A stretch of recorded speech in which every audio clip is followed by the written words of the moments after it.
Hey everybody, what's up? I'm in a good mood today, Review Man here. And today I want to talk to y'all about something that I've seen the other day. I was watching Willy Wonka and the Chocolate Factory, one of my favorite movies.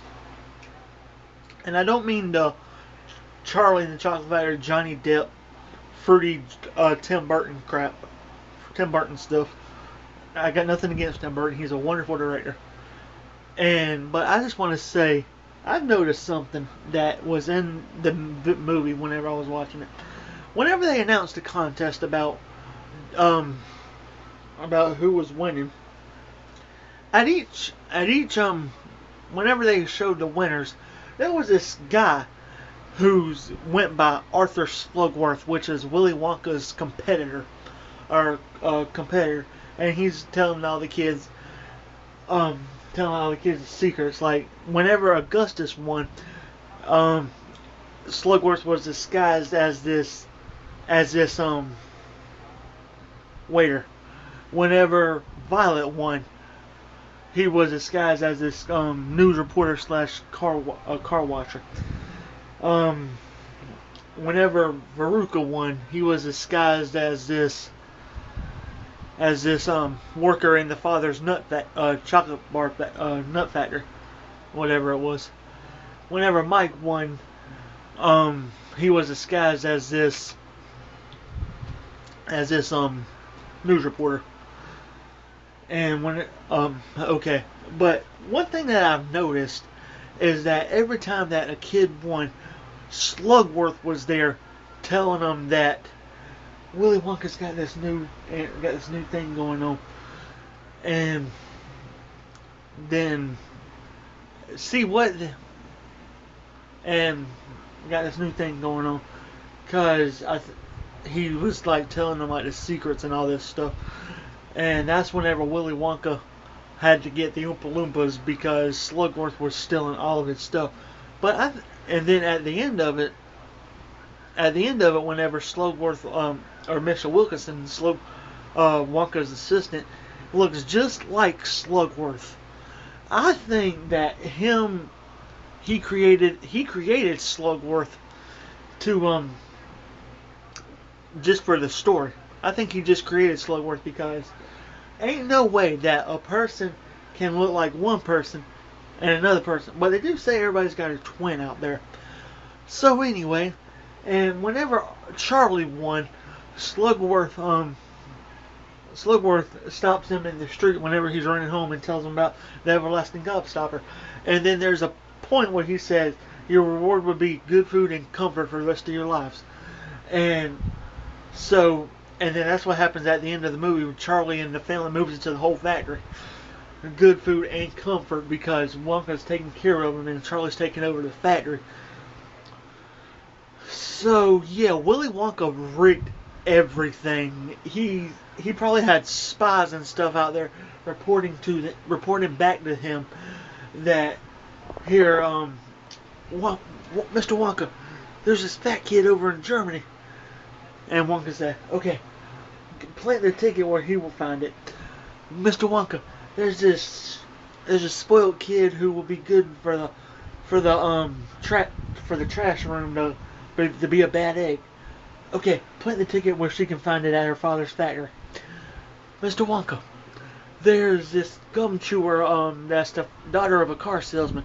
Okay, plant the ticket at the candy shop wherever she shops for candy at. Okay, Mr. Wonka, there's this kid who's way too involved with TV. Okay, plant the ticket where he can find it close to a TV shop or something. So he sent Slugworth slash Mr. Wilkinson slash AKA Slugworth out there to plant the candy where the kids can find it, and then that even goes to the shop that because Charlie he just lives right outside the Wonka factory or down the road from it or wherever. Yeah, and so he sent Mr. Wilkinson out there to plant the candy with the golden tickets. So, and you notice that in the movie, the first one to find the ticket was the first one to go. The second one to find the ticket, and so on and so forth. And so they planted and he planted all of that. All these locations. If I was Wilkerson, I would say, Mr. Wonka, I better get reimbursed for these travel miles, wouldn't you? So yeah. Anyway, guys, that's just my theory. That's just one fat guy's theory. I'm not fat, but I'm a little overweight. But yeah. Anyway, guys, that's just my theory. Willy Wonka rigged everything. I mean, think about it. He had 5 different locations set up for 5 different kids, and he knew that Charlie wasn't gonna steal or take anything, because he knew that Grandpa Joe Joe Bucket used to work for him. And he said, "Okay, Charlie Bucket. Let me look through the employee history.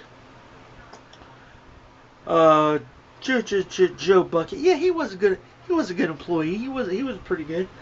So here's what I want you to do. I want you to go plant this candy bar here at this candy shop that he always goes through."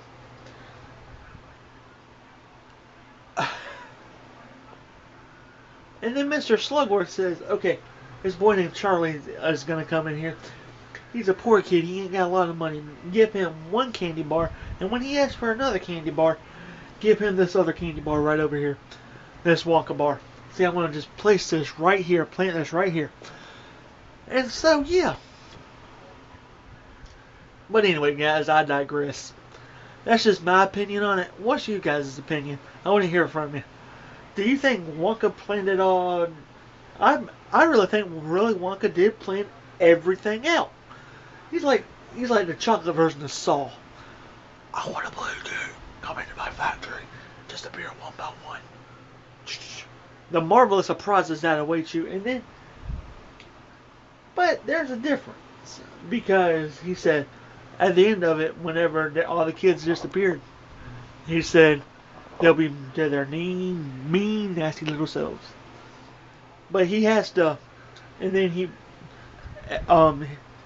the test was for Charlie to give back the gobstopper, because Wonka knew that Charlie was a good kid, and he knew that he would give back the gobstopper, and the gobstopper the whole time was the test. Why didn't he just say, "Here, Mr. Wonka, here, take this gobstopper back. Here, take this gobstopper back." And Wonka was like, No. Wait till we get to the office after all the kids have disappeared." Okay.